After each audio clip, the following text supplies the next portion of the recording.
The boardroom door clicked shut behind me, sealing in the stale air of polished mahogany and unspoken accusations. I stood at the head of the long oak table, my heels sinking slightly into the plush carpet, facing a row of faces I'd known since childhood. Faces that now looked at me like I was a glitch in their perfect family algorithm. My sister Elena sat at the far end, her manicured fingers drumming lightly on a leather-bound notebook.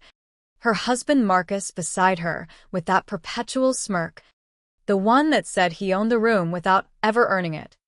Their son, my nephew, slouched in his chair, scrolling through his phone as if this were just another boring family brunch.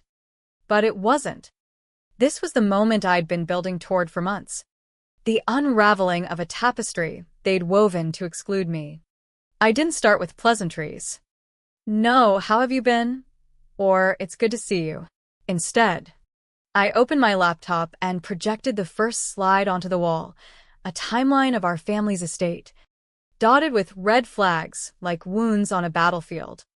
"This," I said, my voice steady but laced with the quiet fury I'd nursed in solitude, "is where it all falls apart." Elena's eyes narrowed, but she didn't interrupt. Marcus leaned back, crossing his arms, his smirk deepening as if amused by my audacity. I clicked forward. Mom's original will, dated 6 years ago. It names me, Clara Voss, as co-executor and beneficiary of the Voss Holdings Trust. Clear as day. The document filled the screen. My name bolded in black ink, notarized and stamped. I paused, letting the silence stretch like a rubber band about to snap. The room felt heavier, the air thicker with the weight of what came next. Now, the revised version, the one you all relied on after her death. Another click. Side by side. The differences glared, my name erased, replaced with Elena's. The trust redirected entirely to her control. Signed 3 days before Mom passed. While she was in hospice, barely conscious, Marcus chuckled low, shaking his head. "Clara, this is ancient history. Mom changed her mind. People do that when they're facing the end." His tone was patronizing, the kind reserved for a child throwing a tantrum. But I wasn't a child anymore. I'd stopped being one the day I realized blood didn't guarantee loyalty. I met his gaze, unblinking. Changed her mind? Or was it forged? The word hung there, sharp and irreversible. Elena's drumming stopped. My nephew looked up from his phone, eyes wide for the first time. I advanced the slide. Metadata logs. IP addresses tracing back to Marcus's home office on a weekend when I was out of town, attending a conference in Chicago. You accessed the digital files remotely, altered them, and had a notary, your old golf buddy, stamp it without Mom ever seeing it. The evidence was irrefutable, pieced together from late-night dives into public records, emails I'd subpoenaed quietly through a lawyer friend, and the whistleblower tip from Mom's former assistant who'd grown a conscience after years of silence. Elena's face paled, but she recovered quickly, her voice slicing through the tension like a well-rehearsed script. "This is paranoia, Clara. You're grasping at shadows because you couldn't handle being second fiddle." Second fiddle. The phrase echoed back to our childhood in Seattle, where Elena was always the golden child, the one with the straight A's, the prom queen crown, the effortless charm that drew people in while I lingered in the background, the reliable fixer-upper. But this wasn't about sibling rivalry anymore. This was theft, pure and calculated. "Shadows," I echoed, my heart pounding but my words calm. "Then explain why the trust fund, the one tied to Voss Tech, the startup I seeded with my own savings back in college, suddenly vanished from family ledgers right after the revision?" I clicked again. Bank statements, transfer logs showing millions funneled into Elena's personal accounts, disguised as consulting fees and estate maintenance. The room erupted then, not in shouts, but in a low murmur of denial. Marcus stood, his chair scraping back. "You're out of line. This meeting's over." But I wasn't done. Not by a long shot. "Sit down, Marcus," I said, my voice dropping to that whisper-quiet tone that commanded more than any yell. He hesitated, then sat, his smirk gone, replaced by something closer to fear. I revealed the final slide, a live wire transfer confirmation. "As of this moment, I've reclaimed control. The trust is back under my name, $800 million in assets. Growing daily. You thought I'd stay silent forever. You were wrong." The silence that followed was deafening, a vacuum sucking the air from their lungs. Elena's eyes welled, but not with remorse, with rage at being caught. My nephew muttered something under his breath, avoiding my gaze. I closed my laptop, the click echoing like a gavel. "This isn't revenge," I said softly, gathering my things. "It's correction." As I walked out, the door swinging shut behind me, I felt the first crack in the armor I'd built around my heart. Not relief. Not yet. Just the raw sting of betrayal finally exposed to the light. That night, back in my modest apartment overlooking the Puget Sound, I poured a glass of wine and sat on the balcony, the city lights blurring through unshed tears. The confrontation had been meticulously planned, but the emotional fallout hit like a rogue wave.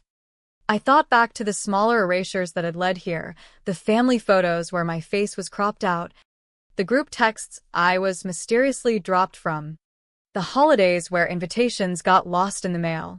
It started subtly. After Dad died and Mom's health declined, Elena and Marcus moved in. To help, they said. But soon, it was their decisions, their signatures on everything.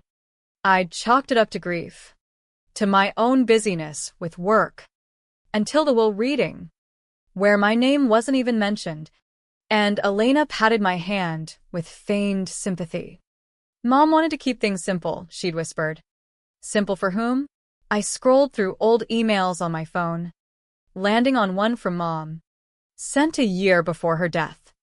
"Clara, you're the backbone. Don't let them dim your light." I dismissed it as her usual encouragement. Now. It read like a warning. The wine turned bitter on my tongue as memories flooded in. The time Marcus called me the charity case at a family dinner, loud enough for the waiter to hear, while Elena laughed it off as a joke. The niece's birthday party, where I showed up with a gift, only to find no place set for me at the table. Each slight a brick in the wall they'd built to isolate me. But why? Jealousy? Greed? Or just the convenience of one less voice in the room? Sleep evaded me that night. Instead, I paced the living room, piecing together more fragments. The startup, Vostech, had been my baby, a biotech firm specializing in AI-driven diagnostics. I'd poured my inheritance from Dad into it, worked nights while Elena partied through her 20s. When it took off, Mom tied it to the family trust, praising my vision. But after her death, Marcus claimed it as joint family assets, siphoning profits. I'd hired a private investigator on a hunch, and the reports confirmed my worst fears. Forged signatures, backdated contracts. The betrayal burned, not just for the money, but for the erasure of my contributions, my identity in the family narrative. By dawn, resolve hardened in my chest. I wasn't just reclaiming funds, I was reclaiming me. I scheduled meetings with board members, drafted legal filings. But beneath the action, doubt whispered, was I destroying what little family remained? The answer came in a text from Elena that morning. "You've gone too far." Mom would be ashamed. No. I thought, typing nothing in reply. She'd be proud. The courthouse steps in downtown Seattle felt colder than the autumn wind whipping through the streets. I adjusted my coat, clutching the folder of evidence that had become my lifeline. Inside. The hearing room was sterile, fluorescent lights buzzing overhead, wooden benches worn from years of disputes. Elena and Marcus sat across the aisle, flanked by their high-powered attorney, a shark in a tailored suit who eyed me like easy prey. But I wasn't prey anymore. My lawyer, a no-nonsense woman named Rita, who'd taken my case pro bono after hearing the details, squeezed my arm. "You've got this," she murmured. The judge called the session to order, and the unraveling began anew. Rita presented the timeline first, her voice crisp and unyielding. "Your Honor, the evidence shows clear forgery. Metadata logs confirm alterations made post-mortem. Exhibits flashed on the screen, emails, timestamps, the damning IP trail." Marcus shifted uncomfortably, whispering to his lawyer. Elena stared straight ahead, her composure cracking only when Rita displayed the original will. MS. Voss was explicitly named beneficiary.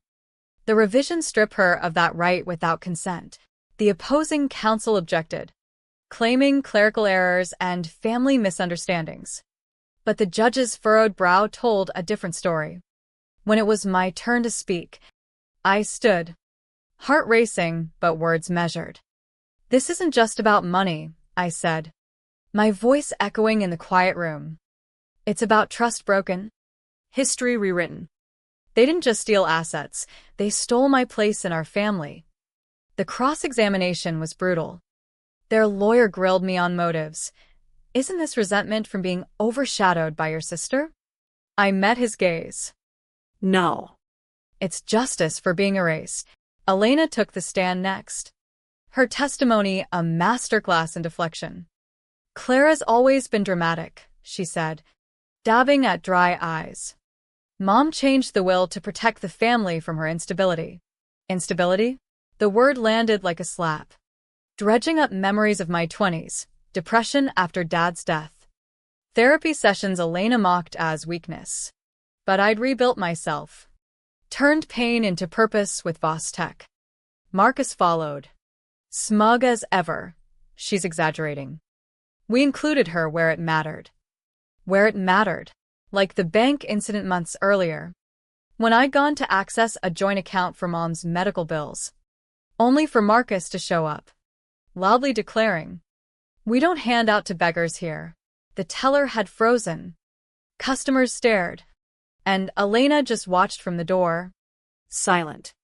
The judge recessed for deliberation. Outside, Elena approached me in the hallway, her heels clicking like accusations. "Why are you doing this? We're family." Her voice cracked, but her eyes were steel. I stepped back. Family doesn't forge signatures. Family doesn't crop you out of photos or drop you from chats. She flinched, but recovered. "You were always the outsider, Clara. Too independent. Too much trouble." The words stung, confirming what I'd suspected. My strength threatened their control. Rita pulled me away as the bailiff called us back. The ruling came swift. Forgery established. Assets to be restored to MS. Voss. Elena's gasp echoed. Marcus's face drained of color. Victory tasted bittersweet, like ash mixed with relief. Leaving the courthouse, rain pattered on my umbrella, mirroring the turmoil inside. I drove to Mom's old house on the outskirts of the city, now Elena's domain. The driveway was empty, but memories flooded. Childhood summers playing in the yard, Mom's laughter from the kitchen.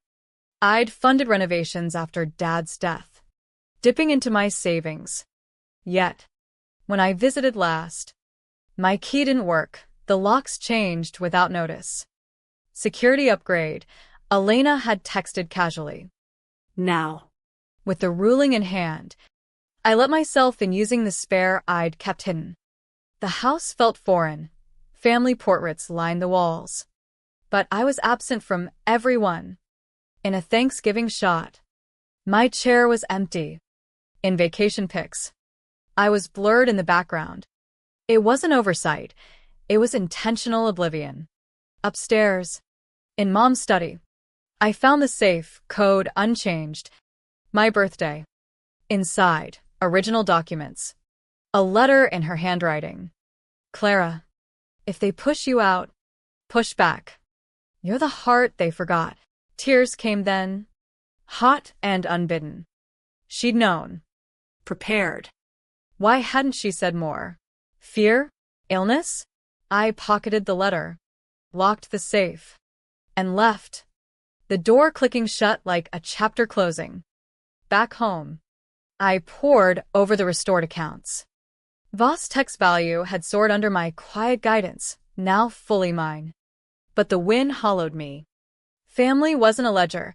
It was supposed to be unbreakable. That night, a call from my nephew. Aunt Clara? I'm sorry. I didn't know. His voice trembled. They said you didn't care. I softened. It's not your fault. But learn from it. We talked for hours. Bridges mending where others burned. The next weeks blurred into action. Board meetings where I asserted control. Media whispers about family disputes that I ignored. Elena sent a settlement offer. Hush money disguised as reconciliation. I declined. Marcus's smirk faded in public sightings. Rumors swirled of his business faltering without siphoned funds. But beneath the surface, doubt gnawed. Had I gone too far? The answer came in a dream. Mom's voice. Stand tall. I woke resolved. But the emotional toll mounted.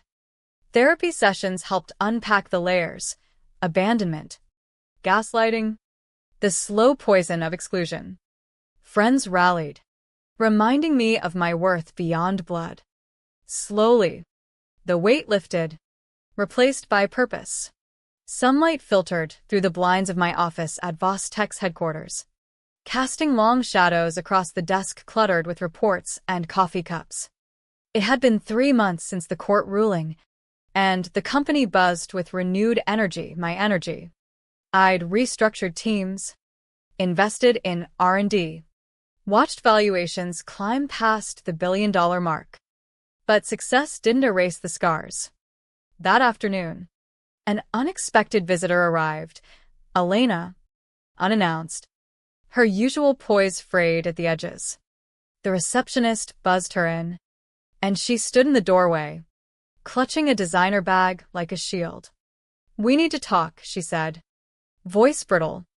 I gestured to the chair opposite me. "Sit." She didn't waste time on small talk. "You've ruined us, Clara. Marcus's firm is tanking. The kids are asking questions." Her eyes pleaded, but anger simmered beneath. Was it worth it? I leaned back, studying her, the sister who'd once shared secrets under blankets, now a stranger in expensive heels. Worth reclaiming what was mine? Yes. She sighed, pulling out a photo from her bag. Our family at Christmas. Years ago. All smiles. But even then, I was on the edge of the frame. We could fix this. Be a family again. The words twisted like a knife. Fix what? The forgeries? The public humiliations? Like the restaurant incident last year, when I'd arrived for a family celebration, only to find no reservation in my name. Marcus had laughed openly. Guess the beggar's at the wrong door. Elena had averted her eyes, sipping wine as if nothing happened. "No," I said firmly. "You fixed it when you rewrote Mom's will." Tears welled in her eyes, real this time. I was scared. Mom was dying. And you were always so distant. Distant? I'd been the one handling Mom's appointments, paying bills while Elena networked. But excuses rang hollow. Fear doesn't justify theft. She left defeated, the door closing softly. That encounter stirred old wounds. But also clarity. Forgiveness wasn't owed. It was earned. Later, browsing old files, I found an email from Mom. "Elena needs guidance. You're stronger." It fueled my next move, expanding Vostech into philanthropy. funding mental health initiatives for betrayed families. Social invites trickled in now, from galas to networking events. At one, a colleague pulled me aside. Heard about your family's mess. Impressive comeback. I smiled faintly. It's not a comeback. It's a continuation. But whispers followed. The Voss sister who fought dirty. Dirty? I'd used facts, not lies. Marcus's retaliation came subtly, a smear article in a business rag, painting me as vindictive. I ignored it, focusing on growth. My nephew visited often now, interning at the company. They were wrong about you, he confided. Mending that bond healed parts of me. Yet, nights brought reflection. Staring at the ceiling, I replayed the erasures, dropped from the family chat after Mom's funeral. Name omitted from obituaries. Why? Insecurity? Greed for undivided control? Psychology books I'd read suggested narcissistic patterns. Elena's need for spotlight. Marcus's enabling. Understanding didn't excuse, it empowered.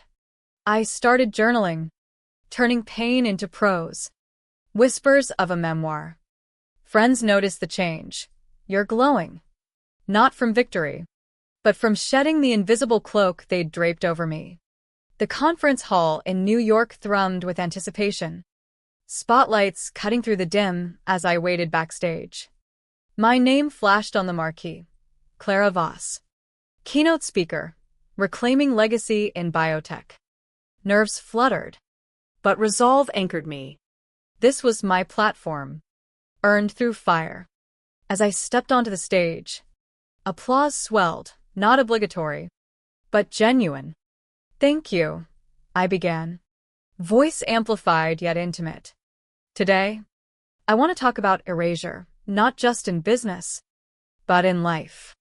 I wove the story subtly, a family trust betrayed, signatures forged, a quiet fight back. They called me beggar, unstable, outsider. But I built an empire from the shadows they cast me into. The audience leaned in, nods rippling through the crowd. I paused for effect, letting emotion build. Power isn't in the shout, it's in the stand. Questions followed. How did you find the strength? Through truth, I replied. Offstage. A reporter approached. Your story's inspiring. I nodded. But inside, it still ached, the family void. Back in Seattle, a package waited. A USB from an anonymous sender. Plugging it in, Mom's face appeared, frail but fierce. Clara, if they're watching this, they've gone too far. Fight for your place. Tears streamed. She'd anticipated it all. Strength renewed. I donated to forgery prevention nonprofits. Elena's call came weeks later. I miss Mom. And you. Vulnerability peeked through. Me too, I admitted. But boundaries held. No reconciliation without accountability. Marcus faded from view, his influence waning. My life bloomed, new partnerships, A TED Talk invite. yet the moral lingered. Does blood bind or blind? I pondered over coffee, watching rain streak the window. Legacy wasn't inheritance, it was impact. Years blurred, but the echo remained, a whisper of what was lost and gained. Voss Tech hit $2 billion. Headlines praising innovation, not scandal. I sat on boards, mentored young entrepreneurs, turned betrayal into beacon. Elena reached out sporadically, apologies laced with excuses. We met once. Neutral ground, a cafe overlooking the sound. I was wrong, she said. Greed blinded me. I listened, forgave selectively, not for her, For me. Marcus? Radio silence. His empire crumbled. My nephew thrived, crediting my guidance. At a family reunion I hosted, my terms, my table, faces gathered, tentative smiles. No erasures here. As laughter filled the air, I raised a glass to truths uncovered. The night ended in quiet reflection. Had justice healed? Not fully, but it lingered. A haunting question. What price for belonging? In the end, I stood whole.